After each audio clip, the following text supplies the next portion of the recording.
Chennai metro authorities that are turning off air conditioning at stations, and this is during peak hours.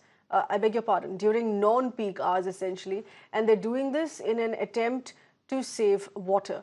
Chennai Metro reportedly needs 9,000 litres of water daily, of which 7,200 litres are needed to run the air conditioning.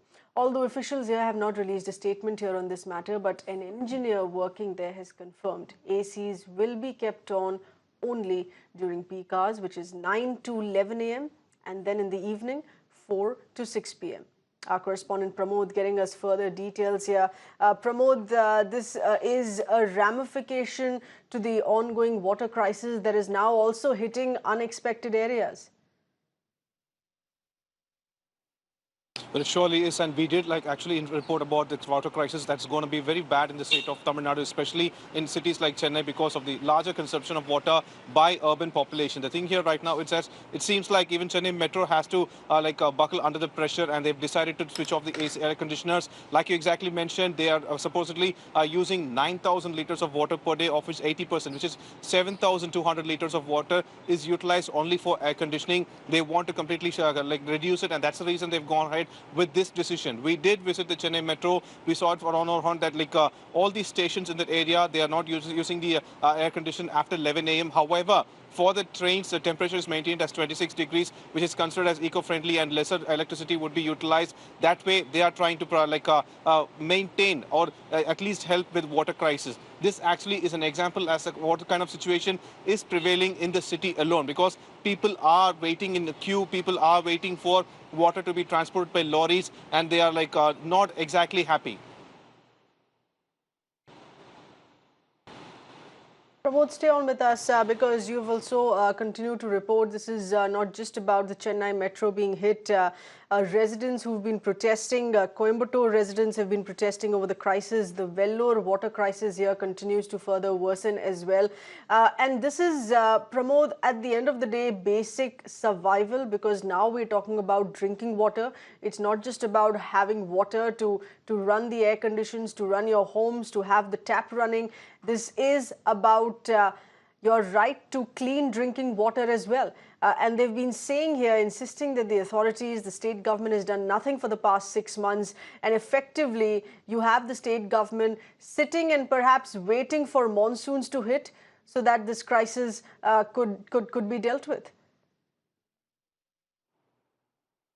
Absolutely, because anytime monsoon hits, we get rains, but at the same time, most of them are only wasted because it just goes to the sea. There is no proper even if you try to bring out about the issues where the proper desilting, or be it increasing water bodies, water holding tanks in the state, there is no actual on the papers. There are schemes, there are various other informations, but on ground we don't see much. In fact, the actual prevailing water bodies are not properly maintained. We have shown it countless times how the canals are not, other areas are not desilted properly, so that it can hold water, it can hold the groundwater level can be increased. Just AIDMK has been in power since 2011. For 9 years, this crisis has been hitting Tamil Nadu, especially Chennai and other districts, year after year. But concrete planning, long-term plan, we don't see it on the ground. Yes, even recently they said that the government will go ahead with Kudimaramathu. That is actually a scheme to bring drinking water to Chennai. But apparently, even though it has been initiated with 100 crores, we don't see any kind of development. Because has it been done 2 years ago, we should have got water by now. But till now, we don't have any kind of the water coming from that particular scheme, because it's still under consideration only.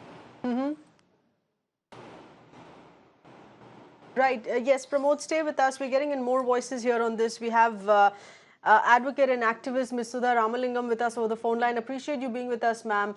This is a continuation of the water crisis that we're seeing. This is being discussed on a daily basis with our team there in the past 1 week. And there is no assurance on no forward movement or any work done on ground that is coming from the state government here. Because there is not really proper planning. We have been facing drought situations repeatedly. Even after severe floods, we have had drought. So the entire problem is that we do not have proper planning at all, and all our water bodies have been encroached upon or has been filled up for other purposes. Naturally, the entire city and suburbs are suffering in the water scarcity.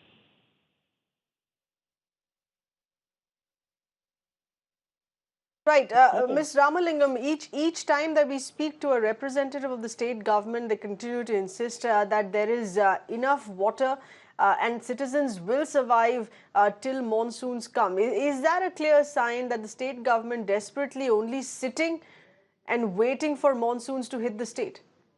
Yeah, they don't seem to know the reality at all. Pragmatic realities are far beyond the cognizance of these officers, I suppose.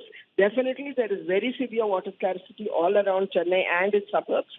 And I do not know how much of water is really available for fair distribution. It is definitely a lopsided distribution that is happening here.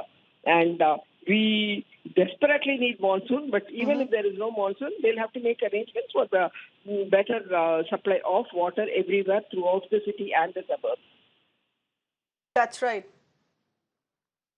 Yes, please stay with us. Activist Mr. Jairam with us over the phone line here as well. Appreciate you being with us.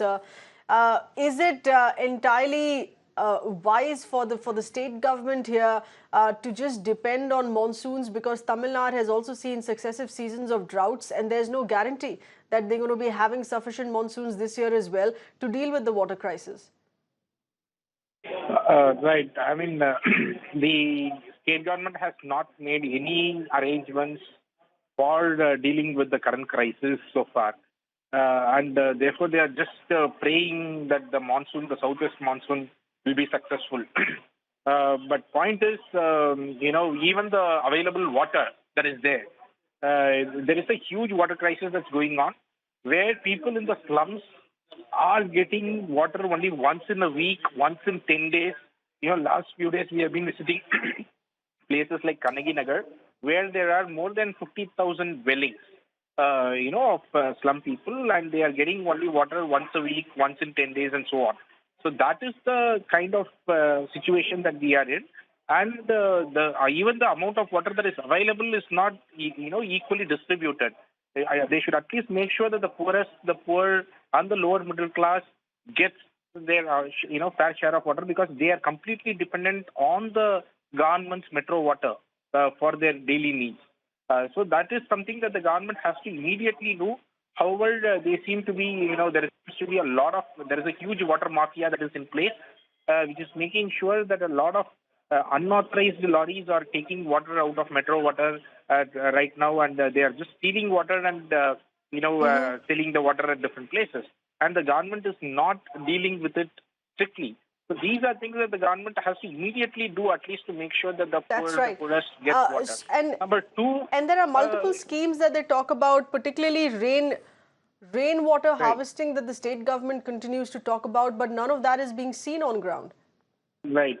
So one is the rainwater harvesting scheme. The enforcement has not been followed for the last few years. Initially, when it came, there was quite a good enforcement, but the recent years, there has been nil enforcement. Number two, they announced a Kudimaramat scheme, wherein the water tanks in many districts will be desilted by the farmer groups. By 90% will be contributed by the state government, 10% by the village people, and they will desilt the tanks. Unfortunately, over the last 2 years, more than 700 crores has been allocated. First year 100, the next 2 years, subsequent 2 years, it's the 300 crores allocation.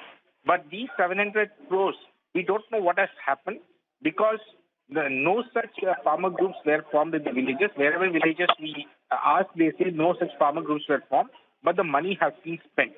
But many of these water tanks have not been desilted. So this is something, again, a cause of concern. Right now, when we are facing the severe water crisis, the 4 huge reservoirs which are dry, they are not desilting that water body even today.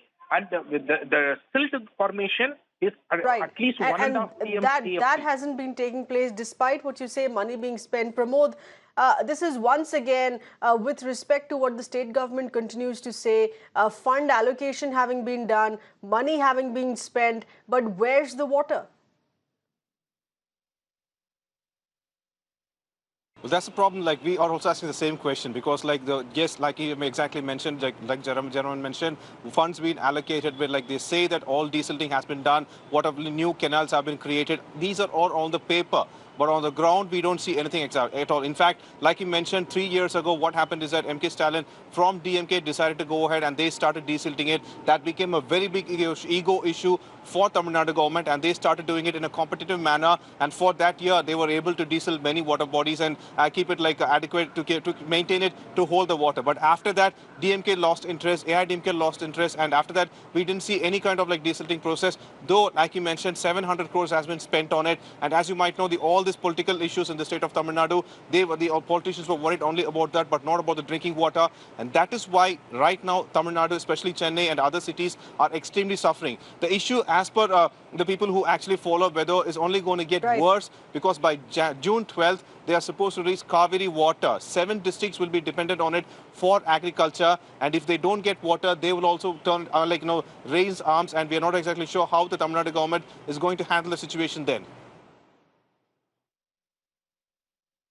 All right. Okay, that of course, without doubt, coming in on a warning sign here as well, if there are no sufficient monsoons, especially. Many thanks, Pramod, for getting us those inputs and the other voices who've spoken to us here on this.